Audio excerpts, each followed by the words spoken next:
আমি সাধারণ, তবে আমার জীবনের গল্পগুলো অসাধারণ। আমি হার মানলে আমার গল্পের শেষ হবে। আমার সরলতা আমার আসল সৌন্দর্য। আমি সহজ, কিন্তু আমাকে বোঝা এত সহজ নয়। আপনার যা আছে সেটাই অনেকের কাছে স্বপ্নের মতো। আপনার ছায়া প্রমাণ করে আলো সবসময় আপনার সঙ্গেই থাকে। আপনি যেমন ঠিক তেমনই দারুণ। তাই নিজেকে নিয়ে গল্প তৈরি করুন। আমার অস্তিত্ব কোনো কল্পনা নয়, এটি বাস্তবের গল্প। নিজেকে ভালোবাসতে শেখা মানেই নতুন করে পাওয়া। আপনি অন্যদের মতো হতে চান না। পিছনে ফিরে দেখুন, আপনার মতো অনেকেই হতে চায়। নিজেকে খুঁজুন, কারণ আপনার মতো আর কেউ নেই।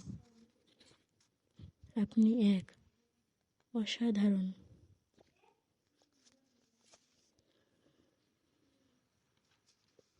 হার মানলে চলবে না, সামনের দিকে